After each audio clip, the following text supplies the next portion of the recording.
నమస్తే welcome to 1TV special story. ఎన్నికలన్న తర్వాత గెలుపోటములు సహజమే. పోటీ అన్న తర్వాత రెండు జట్ల మధ్య లేదా ఇద్దరు వ్యక్తుల మధ్య దోబూచులాడే గెలుపు ఎవరి వైపో అర్థం కాక టెన్షన్ పెరిగిపోతుంది.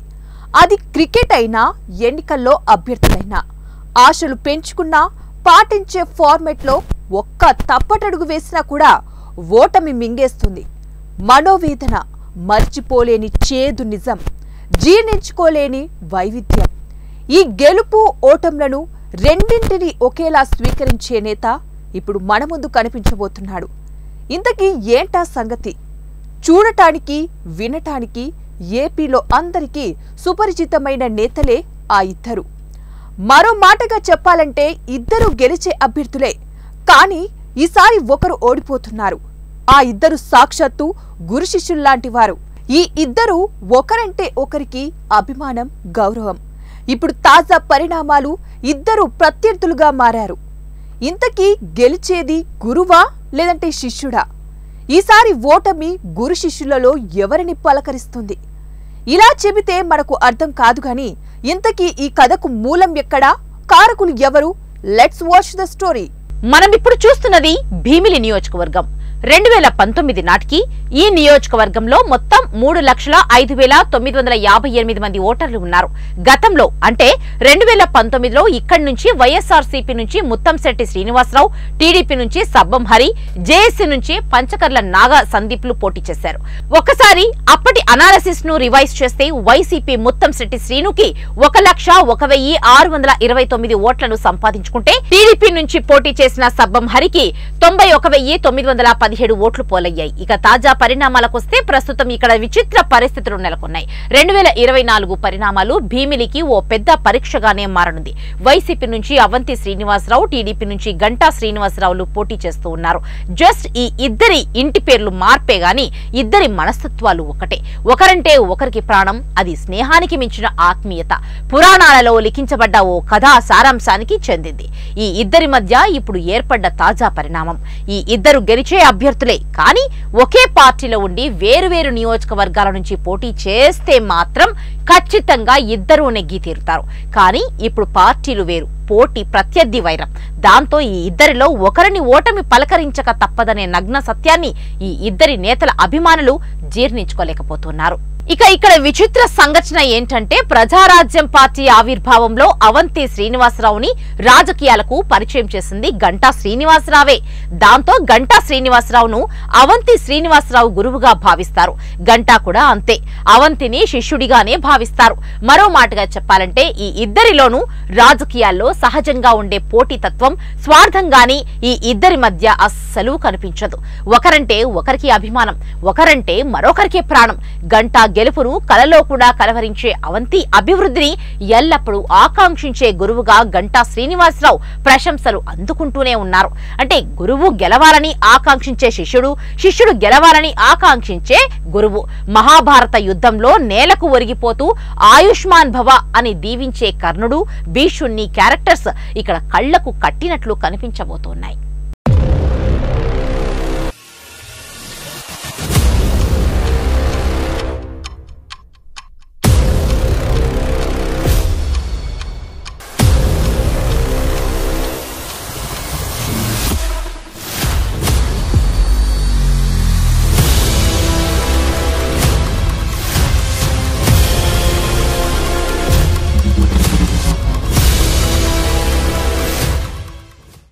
అసలు విషయానికొస్తే గంటా అవంతులు రాజకీయాల్లో గట్టి అనుభవం ఉన్న ఉద్దండులంటే బాగుంటుందేమో. ఎంపీగా, ఎమ్మెల్యేలుగా, మంత్రులుగా అపార అనుభవాన్ని సంపాదించుకున్న ఈ గురు శిష్యులిద్దరూ ఒకే పార్టీ నుంచి కాకుండా రెండు ప్రధాన పార్టీల నుంచి పోటీ చేస్తుండటంతో ఈసారి ఒకరికి గెలుపు, ఒకరికి ఓటమి ఒకే నియోజకవర్గం, అది భీమిలిలో కనిపించబోతుంది. ఎక్కడో ఉన్న అవంతి శ్రీనివాసరావుని ప్రజారాజ్యం పార్టీ ఆవిర్భావంలో రాజకీయాలకు పరిచయం చేసింది గంటా శ్రీనివాసరావు. ఆ తర్వాత రాజకీయాల్లో వచ్చిన పెనుమార్పులు కారణంగా ఈ ఇద్దరు వేరువేరు పార్టీల నుంచి పోటీ చేసే పరిణామం పరిణామాలు ఏర్పడ్డాయి. తాజాగా 2024 ఎన్నికల్లో వైసీపీ నుంచి అవంతి శ్రీనివాసరావు, టీడీపీ నుంచి గంటా శ్రీనివాసరావులు భీమిలి బరిలో ఉన్నారు. ఈ ఇద్దరి గురు శిష్యుల మధ్య ఇప్పుడు పోటీ తీవ్రతరమవుతోంది. తాజా పరిణామాల ప్రకారం చూస్తే ఈ ఇద్దరి మధ్య ఉన్న కూల్ వాతావరణం అనుబంధాలు, ఆత్మీయతలను ఇప్పుడు విధి నిర్వహణలు, బాధ్యతలు కమాండ్ చేస్తూ ఉన్నాయి. దాంతో ఎక్కడైనా డాష్ డాష్ గాని వంగతోట కాడ కాదు అనే సామెతను ఈ ఇద్దరి నేతలు తాజాగా తెరపైకి తీసుకొచ్చారు. దాంతో ఎన్నికలు దగ్గర పడుతున్న కొద్దీ ఈ ఇద్దరి నేతలు టెన్షన్లను క్రియేట్ చేస్తూ ఉన్నారు. ప్రస్తుతం ఈ ఎన్నికల్లో ముఖ్యంగా భీమిల్లో మహాభారత యుద్ధాన్ని తలపిస్తున్నట్లు కనిపిస్తూ ఉన్నాయి. ఇక తాజా పరిణామాల ప్రకారం నియోజకవర్గంతో సంబంధం లేదు, పార్టీలతోనూ అస్సలు సంబంధం లేదు. కాసేపు గురు శిష్యుల మాట మర్చిపోదాం. విధి నిర్వహణ బాధ్యత, బంధాలను, ఆత్మీయతలను పక్కన పెట్టాల్సిన పరిస్థితి, అందుకోసం తమ మధ్య ఉన్న అనుబంధాలను, ఆత్మీయతలను పణంగా పెట్టాల్సిన పరిస్థితులు ఈ ఇద్దరి నేతలోనూ కమాండ్ చేస్తూ ఉన్నాయి. అందుకోసం పార్టీలను పణంగా పెట్టలేమంటున్నారు ఈ ట్విన్ శ్రీనివాసరావు నేతలు. జస్ట్ పోటీ చేశామా, గెలిచామా అదే అంతిమ ధ్యేయం. ఇక మరో మాట గాని, మరో ఆలోచన గాని తావే లేదని చెబుతున్న ఈ ఇద్దరి నేతల తీరు ఇప్పుడు రాజకీయాల్లో ప్రధాన చర్చానీయాంశంగా మారింది. ఎంపీగా, ఎమ్మెల్యేగా బాధ్యతలు చేపట్టిన ఈ ఇద్దరు రాజకీయ నాయకుల చరిత్ర అలాంటిది. మరి ఓటమి ఎరగని నాయకులు ఈసారి ఎన్నికలలో వేరువేరు నియోజకవర్గాల్లో పోటీ చేసి ఉంటే ఇద్దరు గెలిచేవారు. ఒకే నియోజకవర్గంలో వేర్వేరు పార్టీల నుంచి ఈ ఇద్దరు నేతలు పోటీ చేయడంతో ఇప్పుడు ఒకరికి ఓటమి తప్పని పరిస్థితి. ఇది భీమిలి నియోజకవర్గంలో ప్రస్తుత చిత్రం. ఇది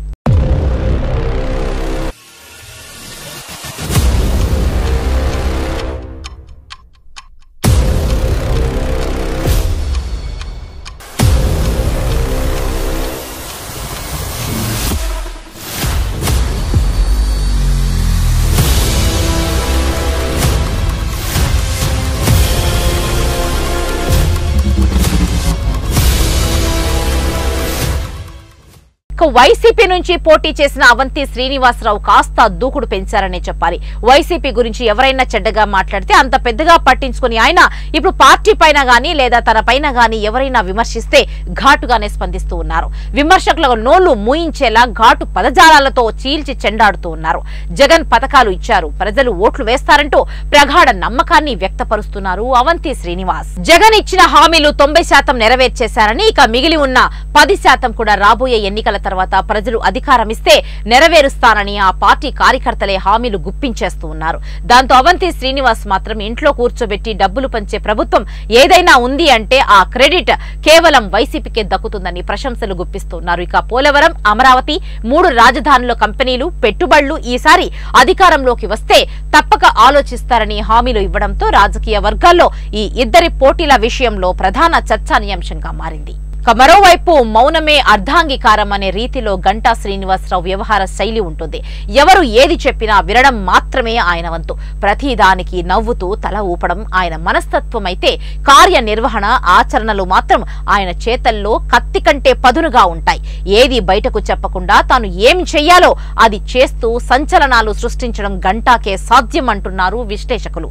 ఈసారి తెలుగుదేశం పార్టీ టికెట్ విషయంలో చివరి జాబితాలో ప్రకటించడంతో కొంత నిరాశలో ఉన్నప్పటికీ ఇక ప్రకటించిన నాటి నుండే ఎలా చేస్తే గెలుస్తాం, ప్రజలు సైకిల్కే ఓటు వేసే విధంగా ముందుకు ఎలా వెళ్లాలి, ఇలాంటి ప్రణాళికలు గత 5 రోజులుగా అలుపెరగని కసరత్తు చేస్తూ 5 ఏళ్ల దూరంగా నియోజకవర్గానికి ఉన్న 5 రోజుల్లోనే 5 ఏళ్ల చరిత్ర తిరగరాసే విధంగా ప్రణాళికలు సిద్ధం చేసేశారు.